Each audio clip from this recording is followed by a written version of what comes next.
Hey guys, welcome back to the channel.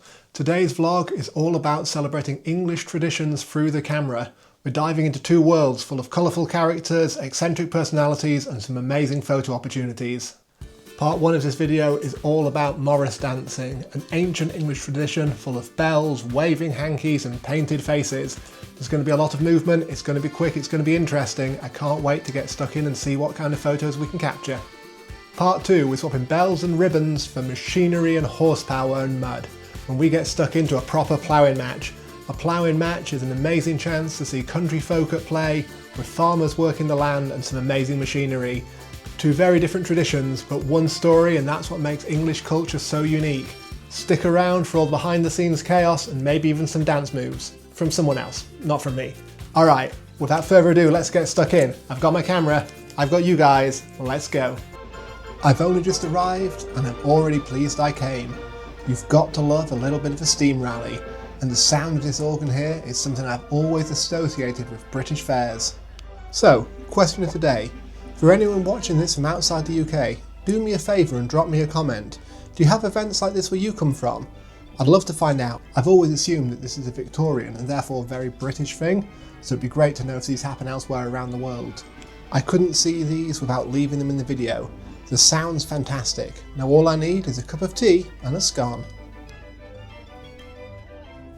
And welcome to Newport on the Isle of Wight. It's looking quiet right now, but that's because I've got here before the crowds, which is something I always like to do to make sure I'm ready for when the action starts. It doesn't take me long to spy my first photo op of the day, and how epic is this guy's hat? It's always a little bit nerve-wracking walking up to a stranger and asking for a photo, but the results are worth it. If this is something you've not tried, you've got to give it a go. Honestly, you'd be amazed about how receptive people are. I really like this photo. It's a great start to the day. The vivid detail of this dapper gent's hat with the festive holly and the deer antlers is really cool.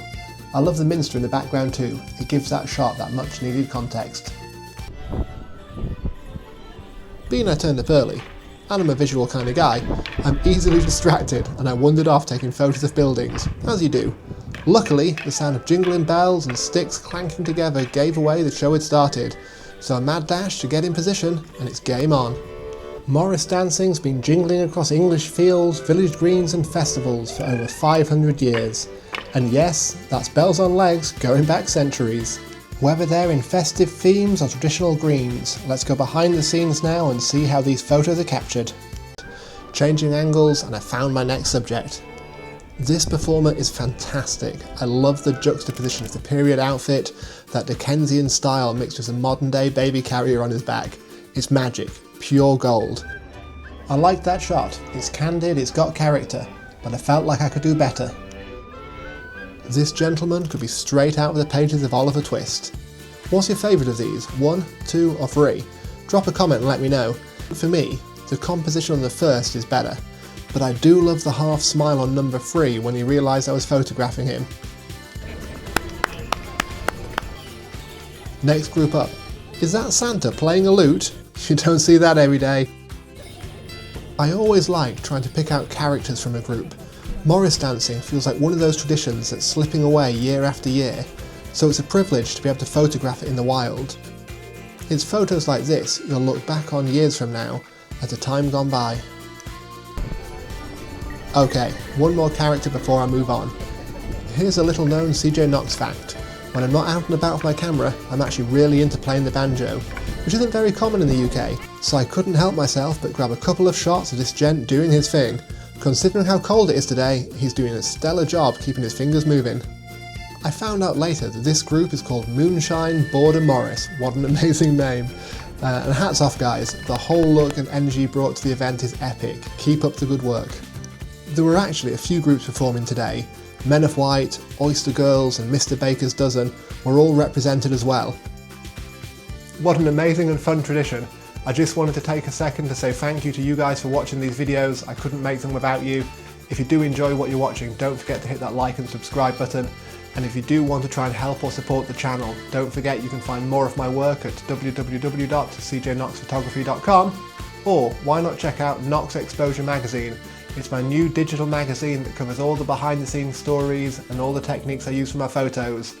Episode 2 is now available, all about my time in Lisbon. If you haven't seen the vlog about that, I'll pop a link in the description below. Okay, that said, let's get back into the ploughing match. Next tradition on our list. Welcome to the Isle of Wight Ploughing Match 2025. Ploughing matches took their root in the 19th century when agricultural associations got together to establish them as ways of promoting farming skills and boosting morale in times when life was hard and making a living from the land was even harder. Fast forward to today and its contestants and machinery working in perfect harmony to turn over the soil in the straightest line possible. It might not sound like it, but these matches get really competitive and the skill of the contestants is something to behold. This is one of those events where it's a great opportunity for documentary style photography. This is British farming keeping its traditions alive and it deserves to be celebrated. I really enjoy this shot because it gives you a flavour of how seriously contestants take this event. The concentration on this young competitor's face and the close attention to detail on how his plough is turning over the soil is everything. Another great thing about events like this is mid-plough, the leading lines are everywhere. This stretch of grass will line up with the photo beautifully. This is a great shot, even if I do say so myself. I love the way the leading lines work, the texture of the soil and the farmer being set on the left. It gives the shot character and makes it really stand out. I've got to admit, I've got a soft spot for the farmers competing with the older vintage gear, so for this photo I wanted to stick to monochrome and give it that old world feel. Without the distraction of colour, this shot draws in the details, and I think it works really well at capturing that feeling of heritage. Back in the day, these contests featured horse-drawn ploughs, and you'd get to see real teamwork between beast and ploughman, or woman, all to coax a perfect furrow out of the field. Today, the engines are louder and the tractors are flashier, but you still get a wave of nostalgia when you see the contestants working. Now, this old workhorse caught my eye, sitting alone in the field. This is very much a vintage CJ Knox photo. Subject-centric landscapes really speak to me. The colours are really pleasing, and I love how the rustic and ageing tractor almost has a message. There's a story here, a metaphor for life. Everyone here has a story, from folks bringing tractors older than most of the houses on the island, to first-timers trying their luck. And if there's one thing that farmers bring to the field, besides horsepower that is, it's pride in the plough. So what's the trick? Straight lines, consistent depth, and not veering off like a drunken snail. Trying to capture the drama here is half the challenge, but I do like this shot for that. The colours and textures and lighting are just right.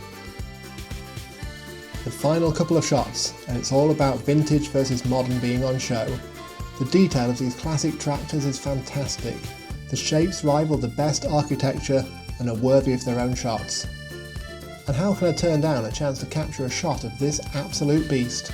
This tells a story too.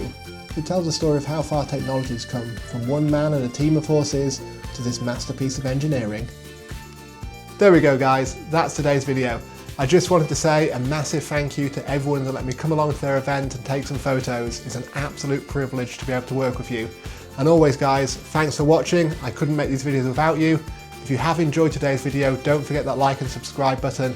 And until next time, keep taking those photos and I'll see you again.